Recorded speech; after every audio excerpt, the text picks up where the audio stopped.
All right, welcome back, everyone. I'm going to go ahead and get us started. Before we start with our closing panel discussions, because I'm going to invite our speakers and moderators up in groups, I want to just remind you that we have a closing reception, because I know we just interrupted a lot of great conversations by calling you back here. So after this concludes, we're going to walk over to the School of Visual Arts right next door. And Todd can lead us, yes, because he's faculty there. And we're going to have a little closing reception, so more snacks and more drinks and just great conversation. And there is an exhibition, different kinds of drinks. And there is an exhibition on display that relates to some of the topics that we've been discussing today. So I want to thank you all for this amazing day that we've had together so far. It makes me incredibly grateful to be faculty at OU, to realize all of the faculty doing this amazing work across our campus. So thank you to all of our presenters and to our students for your wonderful questions throughout the day, and colleagues. So in closing, we just wanted to give you each a brief moment at the end of the day to share a few of your thoughts after this day. And so I have 3 questions I'm going to pose, and I'm just going to suggest that we start with Simone and pass the microphone down, and you can answer any, all of the questions, or just reflect on other thoughts. They're pretty broad, open-ended questions. So I'd like you to share what you'll be taking away from this day, what you're wrestling with now that maybe you weren't thinking about at the start of the day, and what are you feeling hopeful about. So with that, I'll turn to Simone to start us. Well, thank you. So I am taking away a renewed appreciation of the complexity of climate change and the contours, the depth and breadth of what we know and don't know. The theme the questions that I'm wrestling with, I think the theme came up in many different talks and in our discussions about political barriers and about the need to address structural inequalities and social structures. And so, you know, the themes, the topics of policy, institutions, power came up, but I still struggle with really having actionable and critical dialogues about capitalism and democracy in particular. And so I just am always thinking about those 2 particular institutions and structures and how we can engage in actionable research to address those as critical drivers of barriers to adaptation and root causes of climate change. And what am I feeling hopeful about? I think I can be very cynical about language and thinking about particularly like sustainability, like this conversation about sustainability and resilience being buzzwords. And I get fearful that equity and justice will also start to become sort of devoid of meaning and whitewashed, if you will. But after hearing just how deep equity and justice concerns are a part of different disciplines and how they're driving research questions, and I'm hopeful that they can become institutionalized in ways that are impactful. So that's what I'm hopeful about. I just do not remember all the questions. Can I? I'm sorry. I should have. I'm sorry. Okay.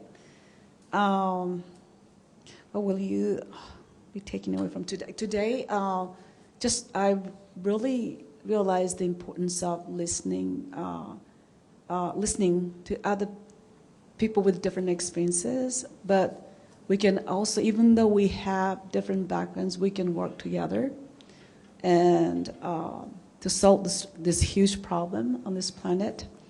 And what I hope for.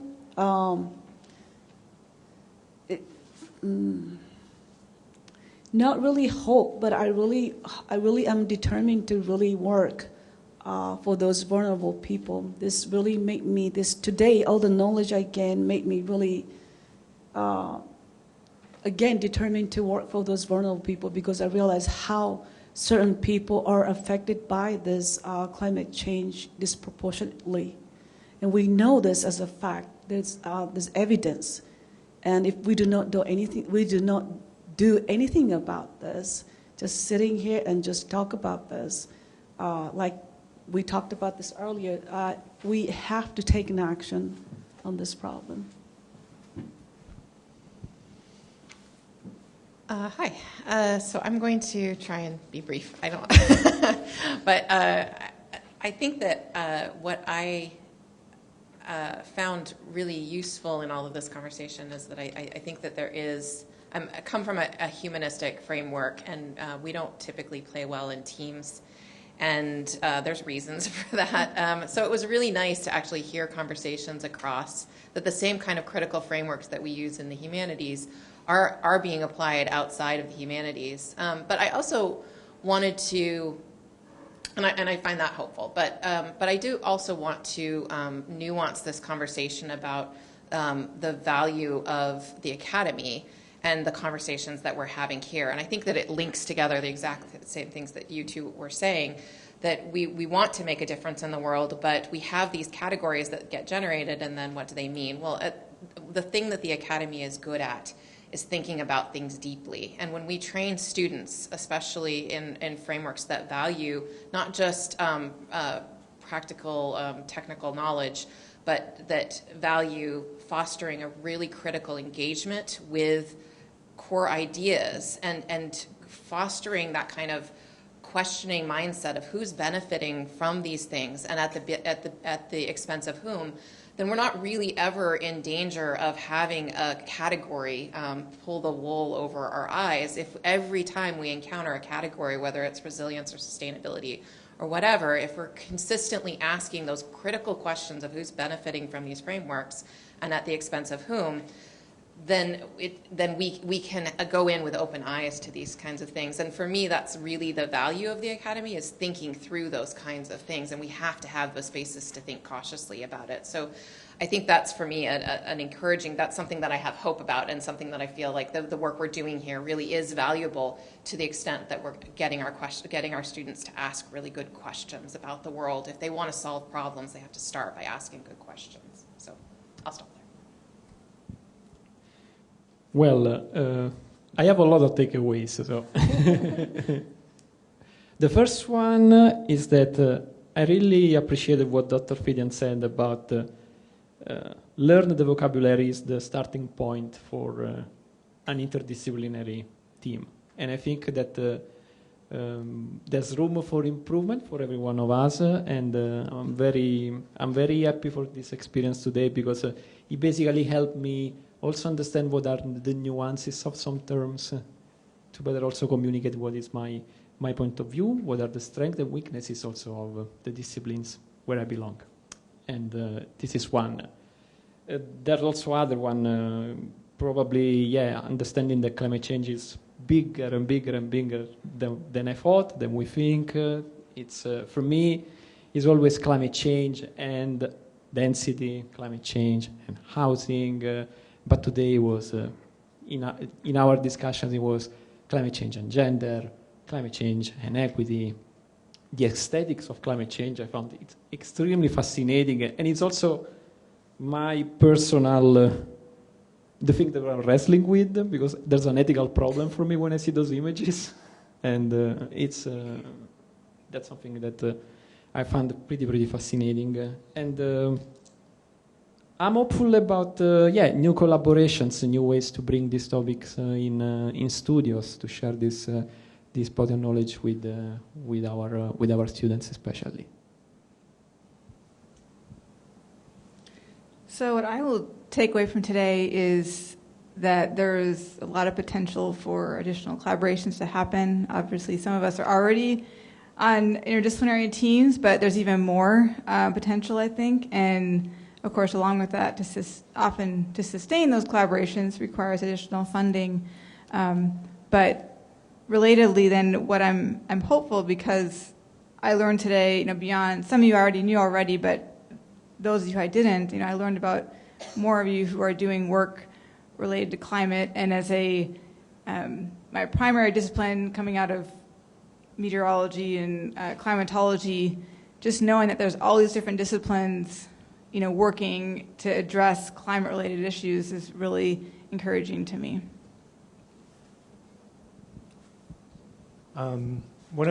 The thing I took away is that I need one of those fancy research bicycles that Dr. Chang Yes. Maybe I could borrow it. I don't know. I think, like you, I'm a cynic. And the thing that, leaving today, I think there is some comfort in seeing the passion that everyone else is working with in terms of solving these problems. And, in that, I think perhaps there's some hope within all of this. That's beautiful, so lovely. Thank you to group one of our panelists. I'm going to invite our next group to come up.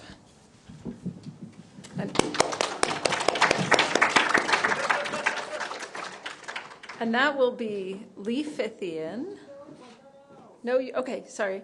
Not Lee Fithian. Lauren Mullenbach, Randy Pepler, Angela Zhang, Shane Connolly.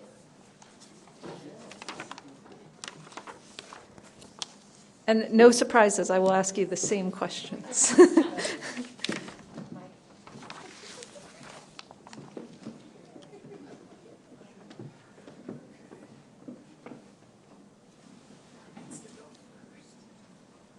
All right, so I want to invite each of you to take turns reflecting on what are the key takeaways for you from today? What are you wrestling with that maybe you weren't thinking about at the beginning of the day? And what makes you hopeful at the end of this day? So Shane, if you want to start. Am I live here? Okay.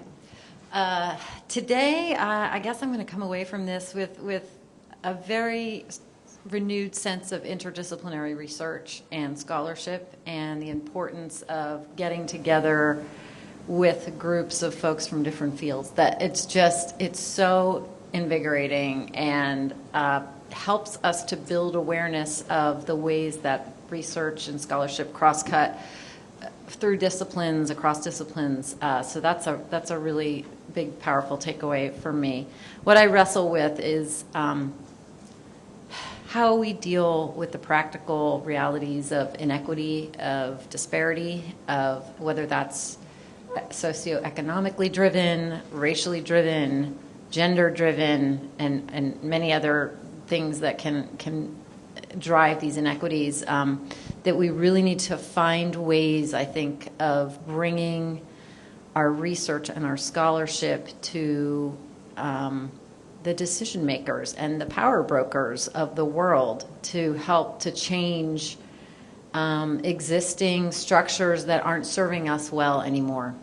And then what I'm hopeful about, I wanted to say this in the last session, but I thought it might have, a better impact at the end of the day here. But it's that in my new role as director of ICAST, I'm starting to see I get tons of the research solicitations and funding opportunities coming my way, and it's a little bit of a fire hose of information.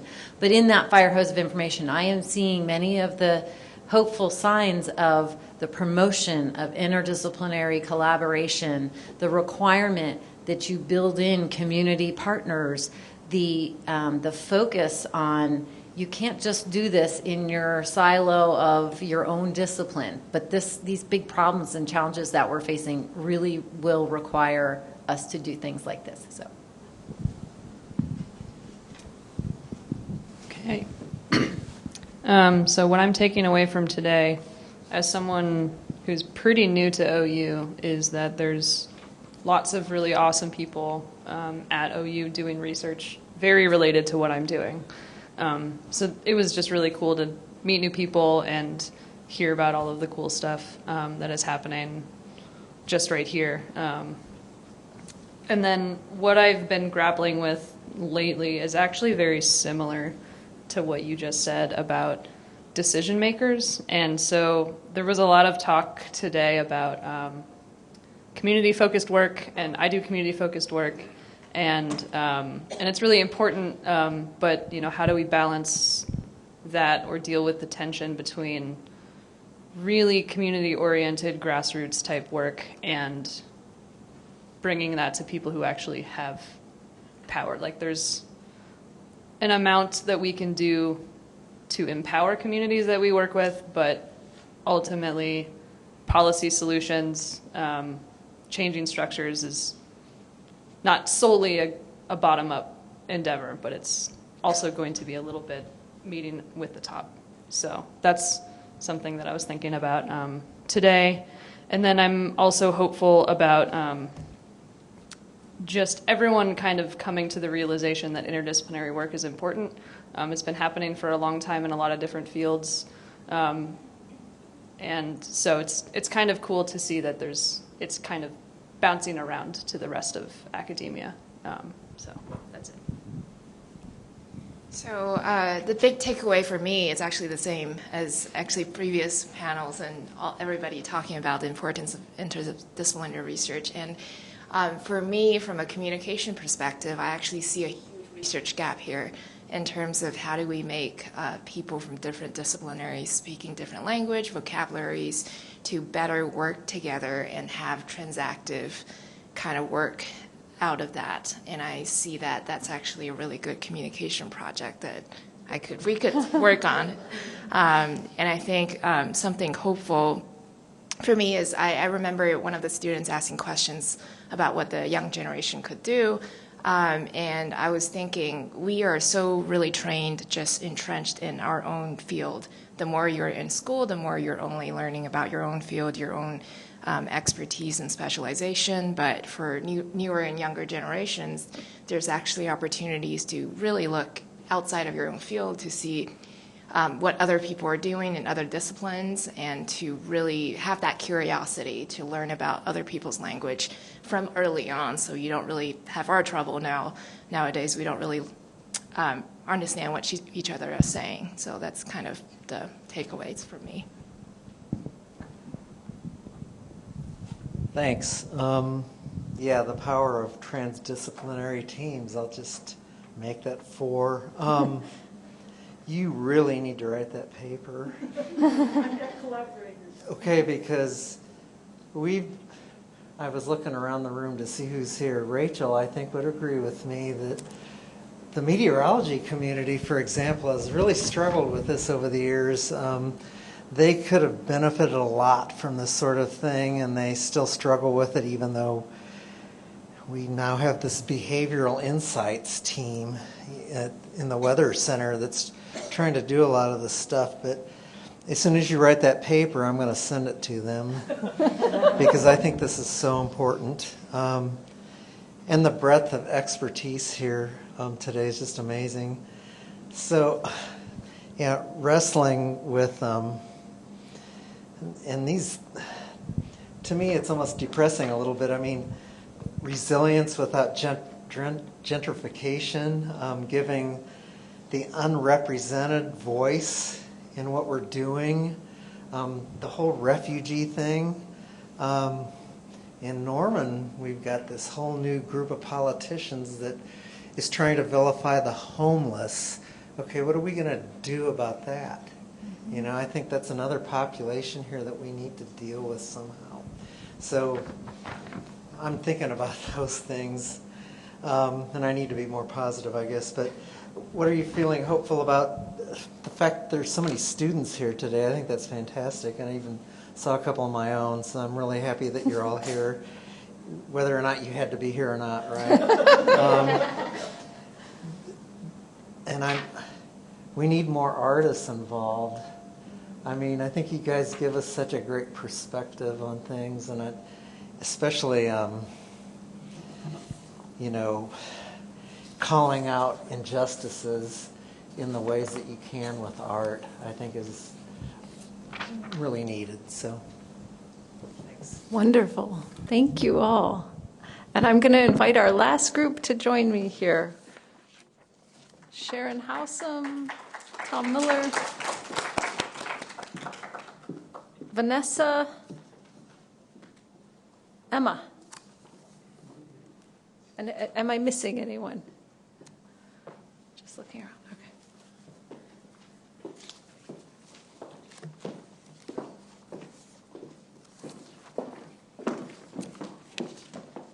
All right, you guys have had time to think of a really good answer.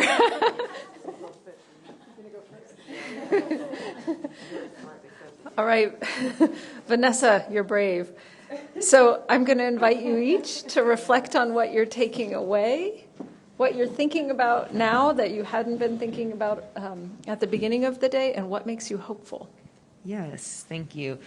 So a big takeaway for me, I think, is overall just having a deeper understanding of the complexities of climate change and just hearing all of the rich presentations and conversations today, many of which I have never been a part of. I haven't even heard some of these terms before. So I feel super enlightened and just motivated to just process all of this and think more intentionally about, as a planner and someone who works within marginalized communities and community development, what can I do and be more proactive about to be a part of this solution building around these issues.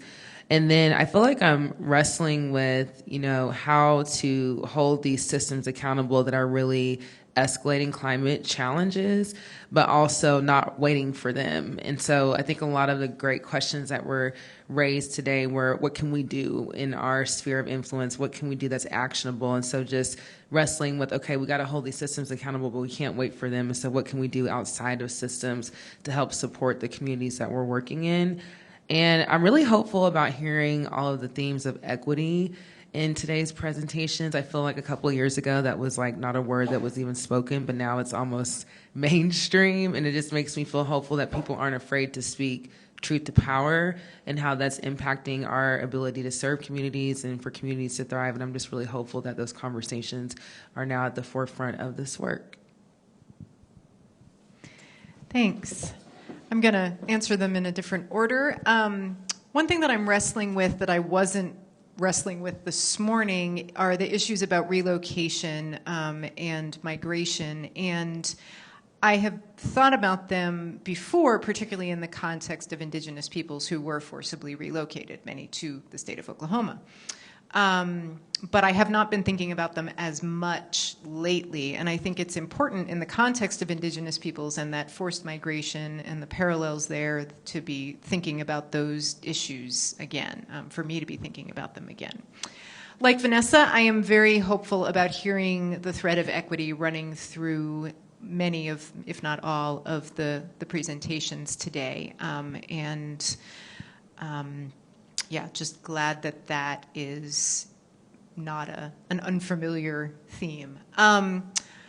And what I'm taking away is on a personal note. I mentioned that I work remotely and I'm a pretty new employee at OU at the South Central Climate Adaptation Science Center. So I'm just grateful to have met people here and have people who I can be, not that I couldn't have talked to people before, but to actually have human interaction in person with people here at OU today and be able to carry that forward. So I'm very happy for that takeaway. Thanks.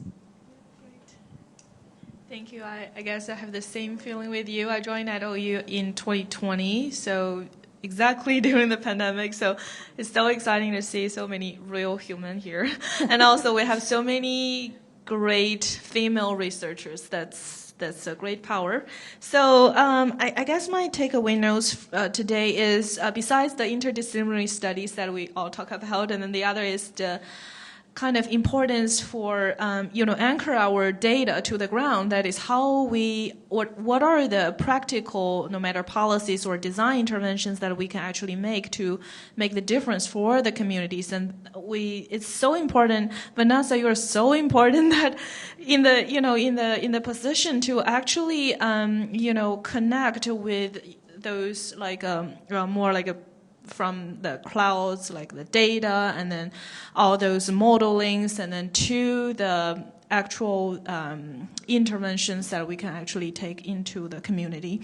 So it's really important for us to work with like Vanessa and then Chloe, and then also Lauren, about more like community participatory activities in research.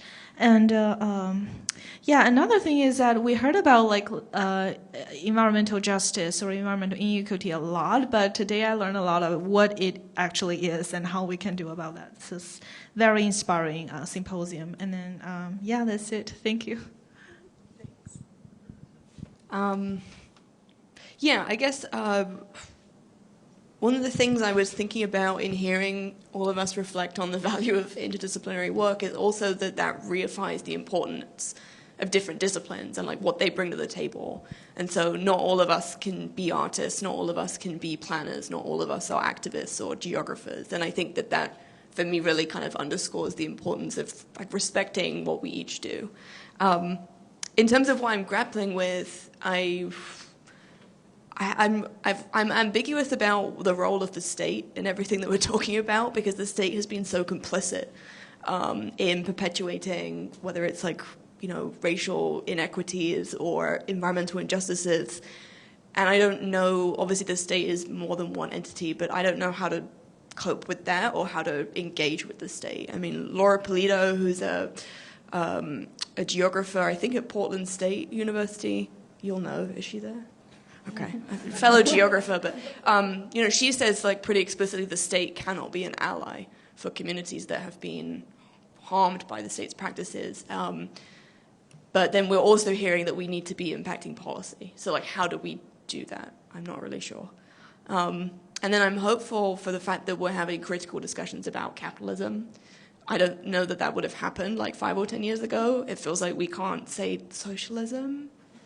So when Tom was like, we need socialist policies, I was like, okay, I'm here. I'm like ready for the day. I'm excited that people are unionizing. I'm psyched that we're having conversations about tech companies and what they're doing. Like, that's why you need people from different disciplines who are critical thinkers. That's where we have these spaces because we have the privilege to be able to say these things without like getting fired. And I'm really excited about all of that that's going on in the university and beyond the university. Cool. So I have some thoughts too. I think some of the stuff that I was illuminating for me today is hearing about all the trans and interdisciplinary stuff. You know, I have a PhD that was very much supposed to be a transdisciplinary PhD. So for me, this stuff was kind of from the beginning, and I often forget that that's not the case for everybody. And so it's kind of a good reminder that this isn't the language everybody has been speaking the whole time. Some other thoughts that I kind of had that were interesting, inspired by Emma and Simone, is kind of this idea that resiliency is maybe a toxic concept.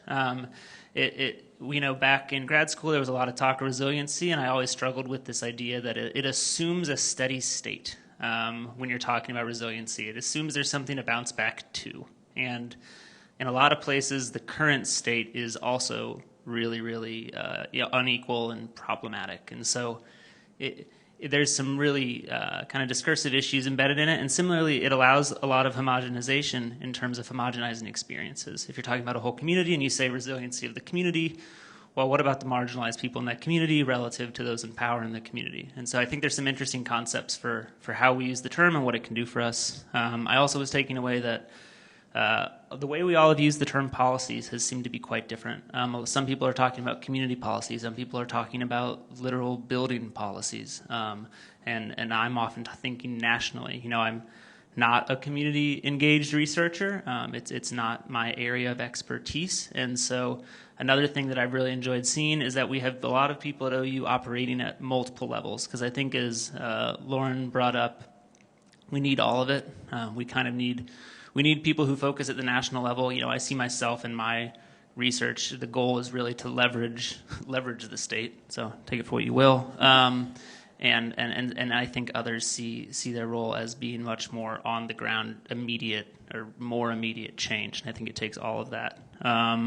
Final thought: I think we did talk about capitalism today, but we kind of danced around capital, and we danced around a little bit of the sway and power of corporations and large investment, and how that is really driving everything, and how that drives the state, right? I mean, I would put the issue less at the state and more the capital that's fueling what the state does. And so I think that's something we all need to keep in mind too when we think about developments and smart developments and cool, flashy urban developments, is where's the money coming from, who's driving this, all of that stuff. And I think Vanessa's presentation highlights the legacies of how that's previously operated in Oklahoma City. And I'm hopeful, again, I think like everybody else, about the great research that's being done here. I think today was really awesome, and I think there's a lot of opportunities for connection and hopefully future work. And So yeah, I guess I'm last, so that's it.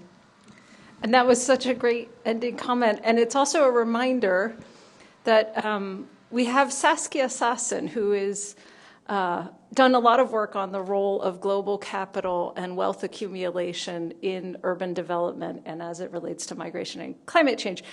She was not able to be with us today, so we have a recorded talk, which will go up on our website as part of this. So we will have someone who begins to address that, but I think we probably need another event. And that is also a reminder that I think the purpose of today was really just to bring together people across OU who are working on these issues and hopefully facilitate the beginning of something. And I really do hope that it is a beginning. So I want to suggest a homework assignment, which is for everyone to make a commitment to reach out to one of the colleagues that you met today, a new person in a different field, sometime this year in 2022, and invite them to coffee or have them come guest lecture in your class or take them to lunch or say, hey, will you read this paper I'm working on? I could really use a different perspective. Because our hope is really that these conversations just started today and they continue for a long time. And with that, I want to invite you all to the School of Visual Arts because they would really like to give you a drink and some snacks. So thank you.